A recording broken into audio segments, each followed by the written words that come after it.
Jirra jirtuu maatii keenyaa nageenya waaqessiniif haa ta'u akkam nuuf jirtani. Nuti nagaa jirra galata rabbii isinis immoo akka nagaa taata waaqayyo irraa abdii qabna. Akkam jirtu fayyuma keessan naguma jirtanii jiru isin biratti akkami? Nu biratti hunduu bareeda galanni waaqaaf haa ta'u. Egaa har'as deebinee dhufnee jirra. Egaa har'a immoo maal qabannee dhufne seetanii? Egaa akkuma argitan alaan jira jechuudha. Alaan jira gibbii keessa dhugaa baay'ee tokkoon gammade baay'ee tokko dasna jedhee dhugaa dubbachuudhaaf jechuudha. Inna argitanii kan fuulduratti argaa jirtan kaameraa keessatti kan argaa jirtan kana jechuudha. Kan garasiisanii miti kan garasiisanii miti jechuudha. Kana kan argaa jirtan kun jechuudha. Sa'aa kiyya yeroo dhiyoo keessa bite jechuudha. Baay'een keessan hin beektanii yeroo dhiyoo keessa bitame sa'aan kun jechuudha faranjiidha. Na gabbiin isaatis hin jira argitanii turtan armaan dura viidiyoo irratti hojjedheen ture guyyaa bitamee dhufus jechuudha. Inni amma dhugaa dubbachuudhaaf baay'ee tokko gammadee baay'ee tokko gammanne kaasuu wajjin bakka dhugaa das nu jedhee jechuudha. Maaliif nuti yoo dura yeroo dura binnu jechuudha sa'a koo kana rimaa garaa keessa yookiin rimaa jechuudha. Teettanii miira jabbii garaa keessa hin qaba seene rimaa seene zim jennee tuma binnee gatiin immoo baay'ee tokko gaariidha gatii madaalawaa binnee inni rikaasha garuu dhugaa dubbachuudhaaf naggaadee oofsisnee jechuudha gatii baay'ee caalu nuu kennan jechuudha. Nuti akkanumatti naggaadee oofsisnee jabbii waan qabuuf inni amma yoo laallu doktorri amma ala jira kunoo alatti gabbaasnee doktorri amma laalee deemee amma yoo laalu rimaa qabaa jechuudha. Dhugaa dubbachuudhaaf rimaan isaatillee kan baay'ee tureedha. Inni ajjaa lakkoofsisee baay'ee tokko dasina jedhee dhugaa baay'ee itti gammadee bakka ani jechuun rimaa qaba seene dura yoo binnu jechuudha.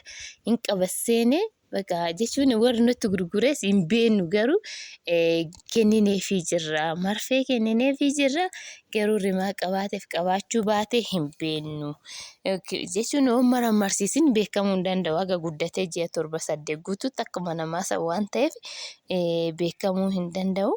Kanaafiyyuu hin beekne nuun jedhanii turanii. Kanaaf egaa ammaan nuti immoo doktora finnee cheekaappii goosisne jennaan egaa rimaa garaa keessa jabbii qaba. Nuun jedhe doktorri kanatti alatti ba'ee jira haala inni oolu inni garuu mana keessa oola jabbiinis innis manuma keessa oolu waan ta'eef egaa har'a gabba'ee amma ala jira jechuudha. Kanaaf dhugaa baay'ee tokko gammanne dhugaa dubbachuudhaaf baay'een keessanii warri aannanii gaarii nuu bitaa warri jettan jechuudha hin jira. Garuu gaariin akkanatti mana keessa yoo ta'e malee yoo nuti amma mana keessa nama beeknurraa binne waan ta'eef mana keessa yoo ta'e malee gabaa keessaan argamu jechuudha. Warri gaarii eenyumtuu baasee hin gurguru waan gaarii eenyumtuu manaa hin baasu. Innaa waan gaarii hunduu manumatti ol kaawwata waan ta'eef mana hin baasanii. Egaa kaasuun ammoo mana keessa waan ta'eef egaa hin beeka nama baay'een ol beeka. Nama warroonni bitachuu barbaadanii baay'ee keessa kan gaafatanii jirtanii anas ta'ee kaasus akkasumas immoo aannanii fi jabbii guddifachuu barbaannas warri jettan xixiqqaas hin jira jechuudha hin bitattanii mana keessa jechuudha. Akkana zim jedhee gabaa keessa osoo hin ta'in gabaa keessa eenyumtuu namaa bitaa nuti garuu immoo gabaa keessa warri bitattanii ilmachaa jirtanis hin jirtu hin beektanii. Nama lama sadeetu bitatee kanaan dura bitatee ilmacha maatiin keessan ilmachaa jiran warri isaanii jechuudha. Kan nama tokkoon beeku garuu turee jira. Dhiisuun oolu amma aannan gu'uun oolu. Innaa kanaafiyyuu nuti immoo egaa yoo binnu kana zim jennee osoo nurratti gazzaba keessan galchitanii osoo hin taane maatii keessan irratti galfattanii yookiin kan abbaa haadha qabdanii akkasuma immoo kan abbaa manaas ta'ee obboleewwanis ta'ee abbaa barbaadanii irratti isin ergatanii fi keessaniin akkasitti dhufanii isin ilaalanii isin jaalatanii isin bitu jechuudha. Malee nuti zim jennee amma isinitti agarsiisna malee nuti nurratti ergaa isin binna jennee waadaa isiniif hin gallu jechuudha. Maaliif እና yeroo kana amanamaa waaqa qofa malee namni nama namu jechuudha. Nuti immoo adaraa namaatti illee seennee bakka maaliif waan hin taane bituu namaafis hin barbaannu jechuun jim jennee callisnee nurratti ergasanii binna jennee binnee maatii keessanitti kennuu hin barbaannu. Wanta maatiin keessan yookiin abbaan manaa keessan yookiin obboleewwan keessan isinii jaalate isaan dura qaamaan laalanii manas haa ta'u lafas haa ta'u wariis haa ta'u wanuma barbaadaniyyuu jechuudha laalanii isinii binnaa malee akkanatti miti jechuudha. Innaa kanaafiyyuu nuti baay'ee tokko gammannee dhugaa dubbachuudhaaf sa'a keenyatti baay'een gammade keessattuu dubartiin jechuudha.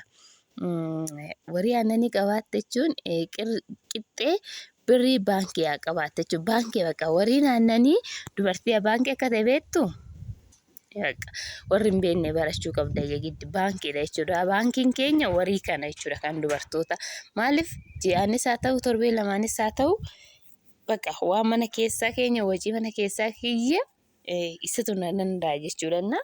Nyaata isaaniillee seeraan kennee fi fiinoo faagulloo waan addaa nyaachisa bakka nyaachisna waan ta'eef amma isaan kun yoo dhufu jechuudha yeroo dura baay'ee tokko uqqata amma garuu baay'ee tokko cammaree jira jechuudha.